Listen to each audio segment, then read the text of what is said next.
अस्सलाम वालेकुम नादरीन, आप यूट्यूब चैनल देख रहे हैं। मैं इमरान खान हूँ। नादरीन, पाकिस्तान में दहशतगर्दी के वाक़यात बढ़ते चले जा रहे हैं। पाकिस्तान की मीडिया को मना किया गया है कि आपने रिपोर्ट नहीं करना और ज़्यादा रिपोर्ट बिल्कुल नहीं करना, ना इसके ऊपर प्रोग्राम्स करने। मैंने थोड़े दिन पहले आपको बताया था कि पाकिस्तान की इंटेलिजेंस एजेंसी ISI की जानिब से सहाफ़ियों को बुलाकर जो अहम अहकामात दिए गए, उनमें यह भी कहा गया कि आपने दहशतगर्दी के वाक़यात को पाकिस्तान में रिपोर्ट नहीं करना। हाँ, ये जितना ISPR की जानिब से बताया जाए या जितना सरकार की जानिब से बताया जाए, बस आप उतना रिपोर्ट करेंगे। अभी पाकिस्तान के फील्ड मार्शल ईरान गए हुए थे। बलूचिस्तान में दहशतगर्दी का बड़ा खौफनाक वाक़या हुआ। उनकी जो प्राइमरी रिस्पॉन्सिबिलिटी है वो पाकिस्तानियों की हिफाजत है। दहशतगर्दी से, दुश्मनों से पाकिस्तानियों को बचाना, ये उनकी पहली जिम्मेदारी है जिसके लिए उनको तनख्वाह दी जाती है। उनको इस ओहदे पर बिठाया गया, लेकिन वो पाक चीन दोस्ती के चक्कर में वो चाइना चले गए। अब यानी फील्ड मार्शल पहले ईरान में गए, अब चाइना चले गए। कभी वो गल्फ़ में चले जाते हैं, कभी अमेरिका में चले जाते हैं, कभी वो यूरोप में चले जाते हैं। लेकिन जहां उनकी ज़रूरत है वहां वो अभी नहीं गए। अभी वो चाइना चले गए, इसके बाद भी उनके कुछ विजिट्स हैं, वो कहीं और चले जाएंगे। तो उनकी जो ड्यूटी है वो पाकिस्तानियों की हिफाजत है। यहाँ खौफनाक दहशतगर्दी हो रही है और वो फॉरेन टूर्स कर रहे हैं। इसमें देखिए, शहबाज शरीफ का तो बनता है जाना, और वो कैबिनेट के बहुत सारे लोगों को भी लेकर गए। सरकारी खर्चे में लोगों की फैमिलियाँ भी वहाँ हमने घूमती हुई देखी, वो भी अपना प्रोटोकॉल एंजॉय कर रहे हैं। मुझे अच्छी तरह याद है कि 26 नवंबर को पाकिस्तान तहरीक इंसाफ के एहतजाज के दौरान एक थर्ड पार्टी ने, या किसी नामालूम आदमी ने, वैसे किसी और पार्टी से उस बंदे का ताल्लुक था, उसने अपनी गाड़ी से 4 रेंजर्स वालों को कुचल दिया था और वो जाँ बहक हो गए थे। वहाँ पे नमाज जनाजा में ये लोग सारे इकट्ठे होकर, वज़ीर आज़म, आर्मी चीफ सारे गए थे, और वहाँ फील्ड मार्शल की आंखों से अंगारे फूट रहे थे। पाकिस्तान तहरीक इंसाफ के खिलाफ फौलादी अज़म उस वक्त दिखाया गया था। मगर अब जबकि दहशतगर्दों ने बदतरीन दहशतगर्दी की है और दर्जनों शहरियों को और एहलकारों को शहीद किया, तो यहाँ शोहदा के जनाजों में नहीं गए, बल्कि चाइना चले गए आर्मी चीफ। खैबर पख्तूनख्वा में दहशतगर्दी होती है, आर्मी चीफ वहाँ जनाजों में नहीं जाते, बल्कि वो चले जाते हैं बैरून मुल्क दौरों पर। लेकिन पाकिस्तान तहरीक इंसाफ के एहतजाज के दौरान कोई और आदमी मार देता है, रेंजर्स वालों को शहीद कर देता है, तो उसमें आर्मी चीफ जरूर जाते हैं ये पैगाम देने। यानी पॉलिटिकली ये मौजूदा आर्मी चीफ आसिम मुनीर साहब इतने मुतनाज़े हो चुके हैं, इतने मुतनाज़े हो चुके हैं, और सारी दुनिया जानती है कि ये एक पॉलिटिकल पार्टी के सख्त मुखालिफ हैं, और ये बतौर एक पॉलिटिकल एंटिटी उस पॉलिटिकल पार्टी को और उसके लीडर को ख़त्म करना चाहते हैं। ये इतना एक्सपोज तो कभी भी कोई आर्मी चीफ नहीं होता। तो ये इदारे के लिए बड़ी खतरनाक चीज़ है। लेकिन हम देख रहे हैं होती हुई पाकिस्तान के मीडिया पर, जनाब, वो पिंकी जो थी मंशियात फरोश, वो उसके मामला बहुत ज़्यादा उठाए गए। वो एक चद्दड़ है, एक एक्ट्रेस है, उनका मामला बहुत ज़्यादा आसमान पे उठाया गया है। अच्छा, मेरे से भी कुछ लोग पूछते हैं जी इस पर आपकी राय क्या है, तो मैं सादी सादी बात आपको बताता हूँ कि निजी ज़िंदगी के मामलात में किसी की भी वो मैं नहीं जाता, लेकिन फिर भी जब एक खातून कह दे ना, तो उसका मतलब है ना। फिर किसी भी मर्द को, चाहे वो किसी भी ओहदे पे हो, कितना भी ताकतवर हो, उसे कोई इख्तियार नहीं है कि वो उस खातून को हरासा करे। इसकी सख्त सजा मिलनी चाहिए। मैं बिल्कुल क्लियरली ये कह रहा हूं। और क्योंकि कुछ लोग सवाल इसलिए पूछ रहे थे कि मियां अली अशफाक वहां पे, तो मैंने पहले भी बताया कि भाई वो एक आज़ाद अपनी ज़िंदगी गुजारते हैं, उनके अपने केसेज हैं, वो जहां मर्जी अपना केस लड़े। इससे पहले वो PMLN के भी वकील रह चुके हैं। कैप्टन सफदर का गालिबन केस लड़ा था, और लोगों के भी लड़े हैं, PTI के लोगों के भी लड़े हैं। तो वो मेरा ताल्लुक अलग है, लेकिन ये काम उसका अलग है। अब यहां पे मेरी राय जो सादी सादी है वो ये है, किसी भी मर्द को, चाहे वो जितने मर्जी बड़े ओहदे पे हो, जितना मर्जी ताकतवर हो, किसी भी खातून को हरासा करने का उसे कोई हक नहीं है। जब खातून ने बोल दिया ना, तो उसका मतलब है ना। और ये बड़ी एक क्लियर, इंसानी बुनियादों पे देख लें, कानूनी बुनियादों पे देख लें, आप जिस मर्जी बुनियाद पे रख के इसको परख लें, ये कानून ऐसे ही है और ये मामला ऐसे ही होना चाहिए। बाकी सारी कहानियां हैं। नादरीन, मैं आपके सामने अब जरा एक इश्तिहार रखने वाला हूं। ये इश्तिहार देखें आप। ये ईद आने से पहले इन्होंने इश्तिहारात देना शुरू कर दिए। ये मरीम नवाज का फोटो, आधे आधे सफ़े। अभी ये अयाशी वाले जहाज़ में घूम कर आए हैं अपनी सहेलियों के साथ, दोस्तों के साथ। और अब वज़ीर आला मरीम शहबाज के सुतरा प्रोग्राम के तहत ईद उल अज़हा के मौके पर, भाई लोगों के पास जानवर खरीदने के पैसे नहीं हैं। एक तो मेरी आप सबसे गुजारिश है कि जो लोग कुर्बानी करें वो गोश्त को अब स्टोर ना करें। हमारे बहुत सारे सफ़ेद पोश लोग ऐसे हैं जो पहले कुर्बानी कर सकते थे, वो अब नहीं कर पा रहे क्योंकि उनके पास पैसे की किल्लत है। पाकिस्तान में लोगों की कुव्वत ख़रीद बहुत कम हो गई है। इस वजह से लोग बहुत परेशान हैं। बहुत सारे ऐसे लोग जो आपके आसपास पहले कुर्बानी करते थे, कोई बकरा ले आते थे, मिलजुल कर हिस्सा डालकर वो बैल ले आते थे, अब वो कुर्बानी नहीं करते। तो अब जबकि वो लोग कुर्बानी नहीं कर रहे, तो इसमें जिम्मेदारी जो लोग कुर्बानी कर रहे हैं उनकी बढ़ जाती है कि वो अपना हिस्सा भी उन्हें दें, लोगों को ज़्यादा से ज़्यादा तकसीम करें ताकि वो भी ईद की इन खुशियों में शामिल हो सकें। बहरहाल जानवर ही बहुत थोड़े हैं तो सफाई तो फिर ज़्यादा करनी नहीं पड़ेगी इन्हें। मंडियों के अंदर ऐसा लगता था बहुत रश होगा, लेकिन जो लोग जा रहे हैं वो बता रहे हैं जनाब रश ही नहीं है, लोग आ ही नहीं रहे, लोगों के पास पैसा ही नहीं है। छोटा जानवर ख़रीदना तो ख्वाब बन गया है और बड़ा जानवर जो है उसको हाथ नहीं लगता, वो इतना महंगा हो गया। जितने के 2 बकरे आ जाते थे उतने में जो है वो अब एक हिस्सा डलता है बैल के अंदर। तो हालात बहुत अजीब हैं। बहुत छोटा सा एक बकरा, एक दोस्त है उन्होंने मुझे तस्वीर भेजी, उन्होंने 1 लाख रुपए का लिया, बिल्कुल छोटा सा, ऐसे जैसे वो सदके का बकरा होता है ना, उससे थोड़ा सा बड़ा होगा, तो वो 1 लाख रुपए का उन्होंने लिया। तो इतनी महंगाई हो गई है पाकिस्तान में, बेचारे बेचने आते हैं, वो भी गरीब लोग हैं, उनको बंदा क्या कहे, लेकिन महंगाई बढ़ इतनी गई है कि आम आदमी के बस से बाहर होता जा रहा है। अब नाज़रीन जहाँ पे ये इश्तिहारात वगैरह लग रहे हैं तो मैं आपको एक इश्तिहार दिखाता हूँ। ये इश्तिहार है जनाब इंडियन साइड से, जो वज़ीर आला हैं उनकी जानिब से। इश्तिहार तो नहीं है, उन्होंने स्टेटमेंट जारी किया है कि हमने 600 यूनिट तक बिजली फ्री की है, चाहे AC चलाओ, जो मर्जी चलाओ। ये हरमीत सिंह ने इसको रिपोर्ट किया, जहाँ से मैंने इसको पढ़ा और कई जगहों से भी पढ़ा है। यहाँ पे अली मोगल साहब हैं, उन्होंने भी इसको रिपोर्ट किया, एक और जर्नलिस्ट हैं उन्होंने भी इसको रिपोर्ट किया। तो इसे लोग रिपोर्ट कर रहे हैं इस मामले को। अब देखें ना, वो चढ़दा पंजाब है, ये लहंदा पंजाब है, यानी वहाँ पे भी पंजाब है, यहाँ पे भी पंजाब है, ये इकट्ठा होता था पहले। फिर पाकिस्तान बन गया 1947 में, वो अलग हो गया, इंडिया के पास चला गया, ये पाकिस्तान के पास आ गया। वहाँ पे एक वज़ीर आला और यहाँ पे भी एक वज़ीर आला है।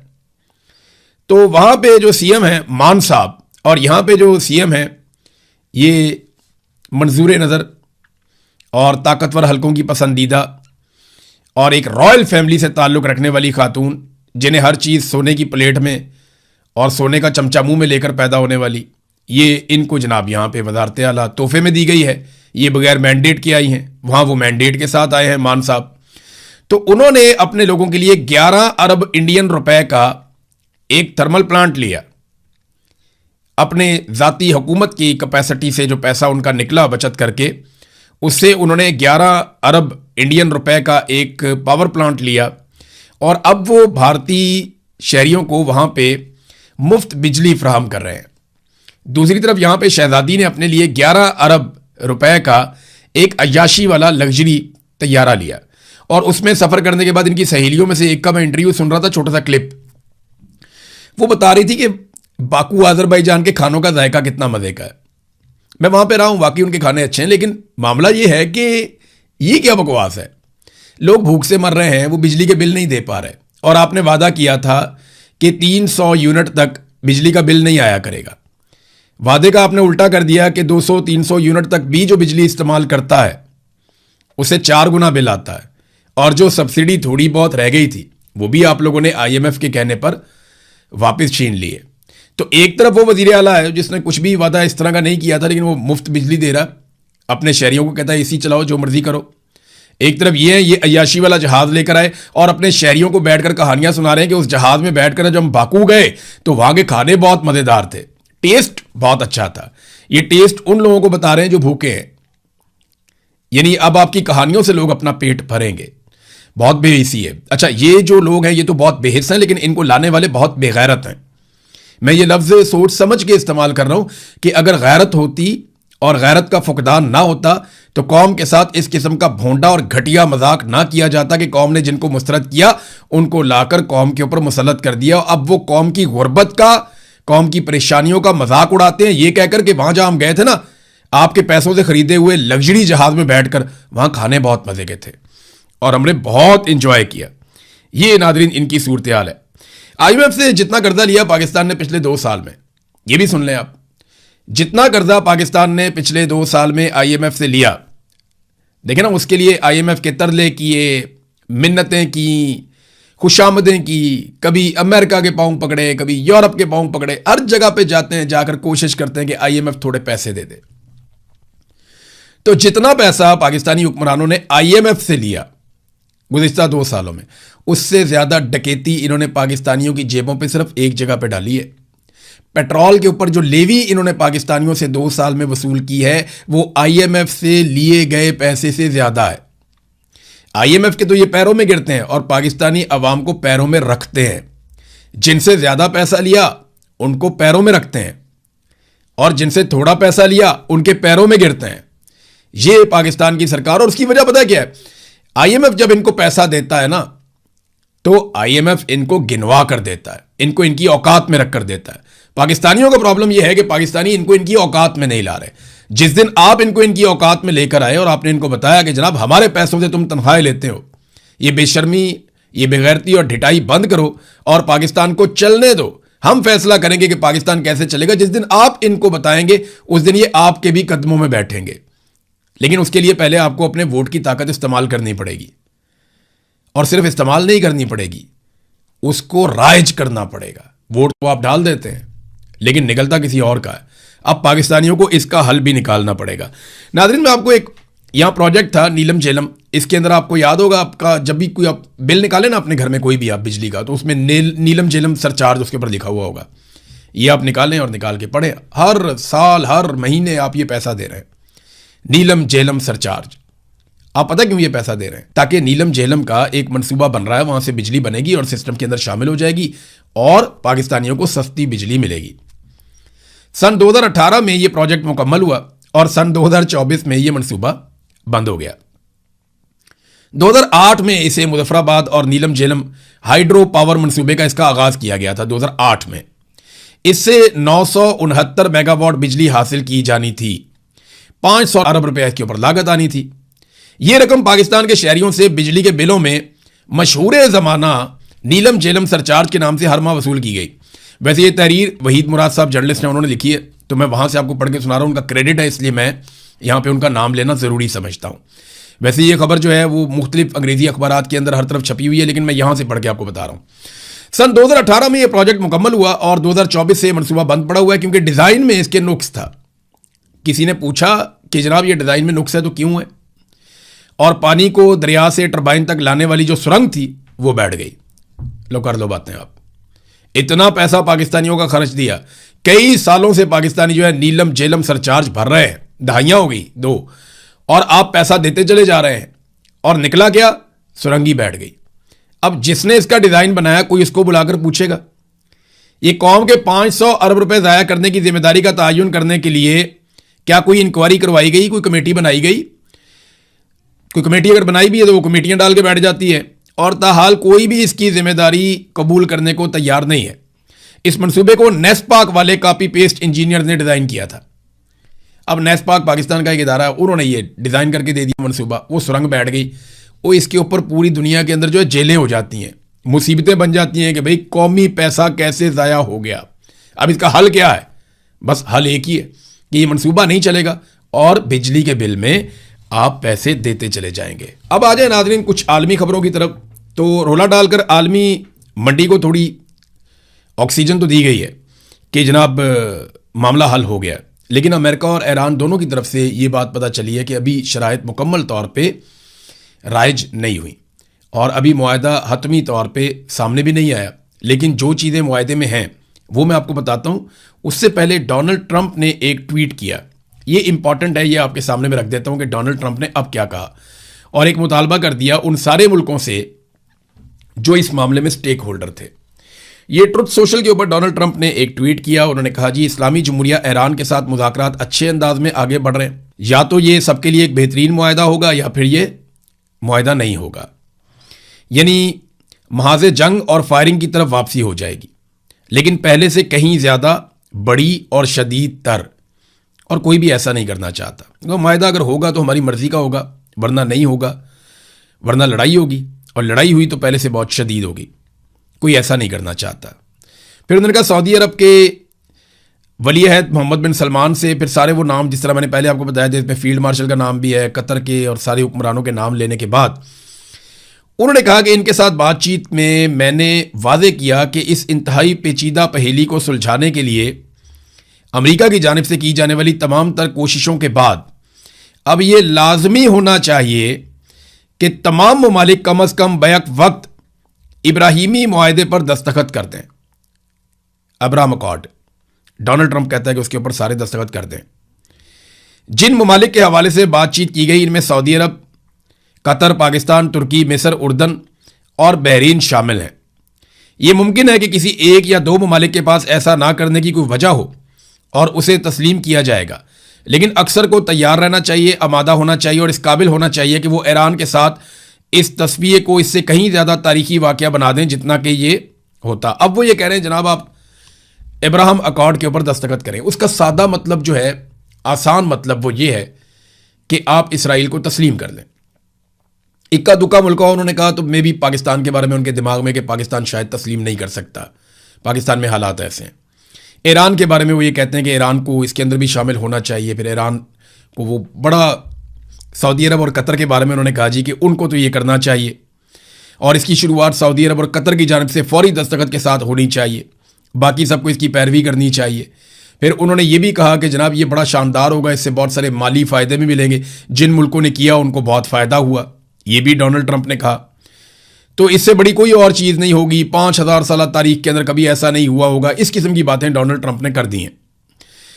और यानी डोनाल्ड ट्रंप ने कहा कि मैं दुनिया के दूसरे खित्ते की तरह अपने नुमाइंदों से कह रहा हूं कि वो इन ममालिक को पहले से तारीखी इब्राहिमी मुआहदे में शामिल करने का अमल शुरू कर दें और इसे कामयाबी से मुकम्मल करें।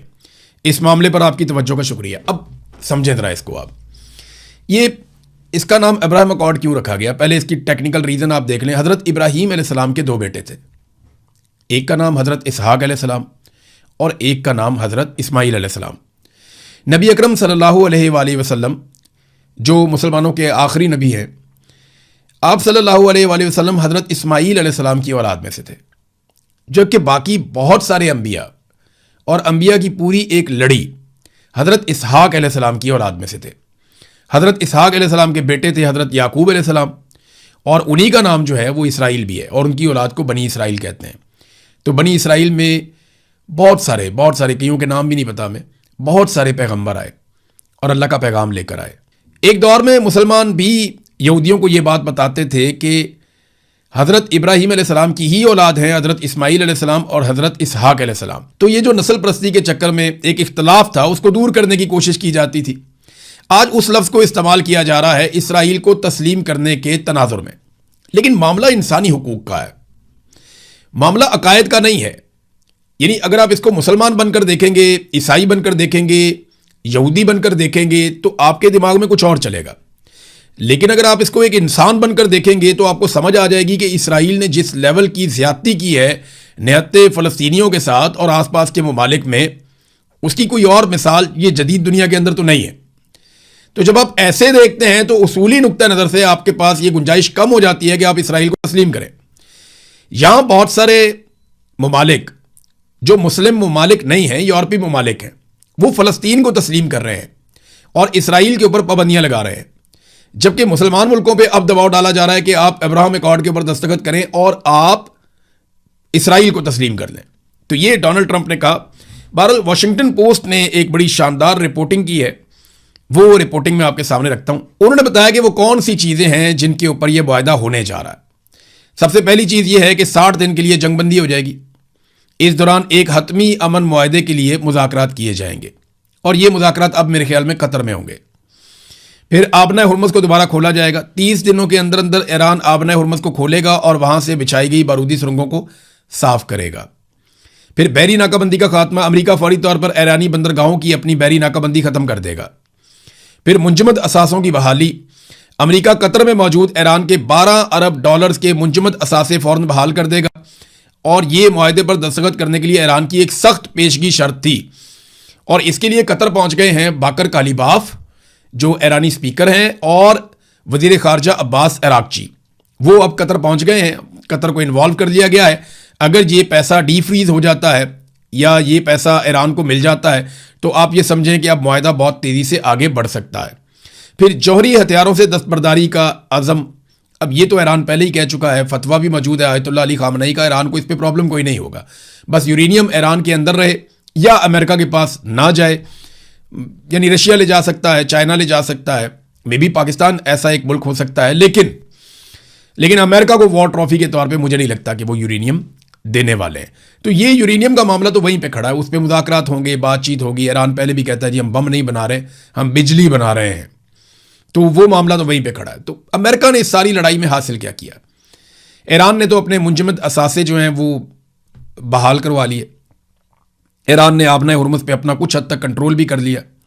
अगर आबना हुर्मुज़ खुल भी जाती है तो वो तो पहले भी खुली हुई थी, और अगर जौहरी मुज़ाकरात ही करने हैं तो वो तो पहले भी हो रहे थे। तो इस सारी लड़ाई में अमेरिका ने अपनी मिथ तोड़वा ली, आयरन डूम का पोल खुल गया और अमेरिका की दिफाई सलाहियतें जो हैं वो दुनिया के सामने आ गई। बहरहाल अभी हतमी मुआहदा बाकी है और किसी भी मामले पे दस्तखत अभी तक नहीं हुए। इसमें ईरान की वजारत खारजा का भी एक स्टेटमेंट है। उन्होंने कहा यह बात बिल्कुल दुरुस्त है कि हम ज़ेरे बहस मौज़ूआत के एक बड़े हिस्से पर किसी नतीजे तक पहुंच चुके हैं। ताहम यह कहना कि इसका मतलब यह है कि मुआहदे पर दस्तखत बिल्कुल करीब है, कोई भी ऐसा दावा नहीं कर सकता। अमेरिका में पॉलिसी साजी और फैसला साजी का अमल एक तरह के इदारा जाती तजब्जुब और हिचकिचाहट का शिकार है। वहाँ पे एक अमेरिका के अंदर वो कह रहे हैं प्रॉब्लम चल रही है, उनके थोड़े फैसले बदलते रहते हैं, मुतालबात भी ऊपर नीचे होते रहते हैं, लिहाजा ये अभी इब्तदाई मराहिल में है। कुछ चीज़ें तय हो गई हैं और कुछ चीज़ें तय हो जाएंगी। मुझे उम्मीद है कि अब ये जंगबंदी की तरफ ही मामला जाएगा। इंटरनेशनल मार्केट में थोड़ा सा इस्तेहकाम आया और उसका फ़ायदा पाकिस्तानी शहरियों को मिलना चाहिए, क्योंकि सबसे बड़ा नुकसान पूरी दुनिया में पाकिस्तानी शहरियों को हुआ था। हालांकि पाकिस्तान में पेट्रोल भी आ रहा था, पुराना पेट्रोल भी मौजूद था, पाकिस्तान को सब सपोर्ट भी कर रहे थे, सहूलत भी मिल रही थी। इसके बावजूद पाकिस्तानी अवाम का कचूमर निकाल दिया शहबाज शरीफ और फील्ड मार्शल आसिम मुनीर ने मिलकर। तो अब ये इन दोनों से गुजारिश है कि जनाब हमते जंग टल गई है, तो मेहरबानी करके पेट्रोल की कीमत को 150 रुपये लीटर पे वापस ले जाएं। नाज़रीन, एक स्टेटमेंट जो है वो अमरीकी वज़ीर ख़ारजा ने भारत की सरजमीन पर खड़े होकर दिया। मैं स्टेटमेंट आपको सुनाता हूँ, बात इस पर हम नेक्स्ट वीलॉग में करेंगे अभी, क्योंकि लंबा हो जाएगा। इंडिया हमेशा इस हकीकत की तरफ इशारा करता रहा है कि पाकिस्तान की सरजमीन से मुसल्लह दहशतगर्द ग्रुप काम कर रहे हैं जो इंडिया को निशाना बनाते हैं। वो हमेशा इस हवाले से फिक्रमंद रहते हैं। अब मैं इंतजार करूंगा कि शहबाज शरीफ और फील्ड मार्शल आसिम मुनीर इसका जवाब कब देते हैं। अब तक के लिए इतना ही। अपना ख्याल रखिएगा, अपने चैनल का भी। अल्लाह हाफ़िज़।